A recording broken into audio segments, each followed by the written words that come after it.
എല്ലാ സൈഡിൽ നിന്നും ഡിമോട്ടിവേഷൻ മാത്രം കിട്ടിക്കഴിഞ്ഞപ്പോൾ എനിക്കൊരു വാശിയായിരുന്നു. കാരണം ചേഞ്ച് ചെയ്ത് അവരെ കാണിച്ചു കൊടുക്കണം, കാരണം നമുക്ക് പറ്റുമെന്നുള്ളത് കാണിച്ചു കൊടുക്കണം. അതുകൊണ്ട് തന്നെയാണ് ഞാൻ അത് വർക്കൗട്ടും ഡയറ്റും എന്റെ രീതിയിൽ തന്നെ സ്റ്റാർട്ട് ചെയ്തിട്ട് ഞാനൊരു 12 കിലോ കുറച്ചു എന്ന് പറഞ്ഞല്ലോ.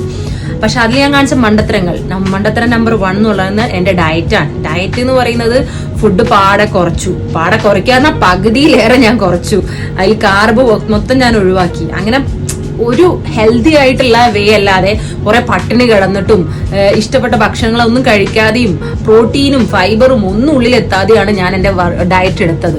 ആ ഡയറ്റ് കാരണം പിന്നെ അതേപോലെ തന്നെ വർക്കൗട്ട് എന്ന് പറഞ്ഞു കഴിഞ്ഞാൽ ഞാൻ നമ്മൾക്ക് ബോഡിക്ക് കൊടുക്കാവുന്നതിലേറെ സ്ട്രെസ് ഞാൻ എന്റെ ബോഡിക്ക് കൊടുത്തു. അങ്ങനെയാണ് ഞാൻ ഒരു 1 മന്ത് കൊണ്ട് ഞാൻ ഇത്രയും ഒരു റിസൾട്ട് ഉണ്ടാക്കിയിട്ടുള്ളത്. അതുകൊണ്ട് തന്നെ ആ ഒരു റിസൾട്ട് എന്ന് പറയുന്നത് ഒരിക്കലും ബെറ്റർ ആണ്, ഗുഡ് ആണെന്ന് ഞാൻ ഒരിക്കലും പറയില്ല. കാരണം നമ്മൾക്ക് അത് ചെയ്ത് കഴിഞ്ഞപ്പോൾ ഞാൻ നന്നായിട്ട് മെലിഞ്ഞു. ആ മെലിയലിന് മെയിൻ ആയിട്ട് പ്രശ്നം വന്നത് എല്ലാവരും എന്റെ അടുത്ത് ചോദിച്ചു, എന്തോ പറ്റി, സുഖല്ലേ നിനക്ക്, അങ്ങ് മെലിഞ്ഞു പോയല്ലോ. എല്ലാരും പറയുന്ന പോലെ മെലിഞ്ഞു കഴിഞ്ഞാൽ, ഒരു തടിയുള്ള ആള് മെലിഞ്ഞു കഴിഞ്ഞാൽ എന്തൊക്കെ പറയും, അതേ സെയിം ഡയലോഗ് എല്ലാവരും പറഞ്ഞു. പ്രോപ്പർ വർക്കൗട്ടും പ്രോപ്പർ ഡയറ്റും അല്ലാത്തതുകൊണ്ട് തന്നെ കുറച്ച് ഹെൽത്ത് ഇഷ്യൂസ് എനിക്ക് അത് കാരണം ഉണ്ടായിട്ടുണ്ട്. അപ്പൊ അത് എന്തൊക്കെയാന്നുള്ളത് നിങ്ങളെ ഞാൻ എന്തായാലും അറിയിക്കുന്നതായിരിക്കും. കാരണം നിങ്ങൾ ആ തെറ്റ് നിങ്ങൾ ആവർത്തിക്കാൻ പാടില്ല. അതുകൊണ്ട് തന്നെ ബാക്കി വീഡിയോസ് പുറകെ വരും. ഓക്കെ.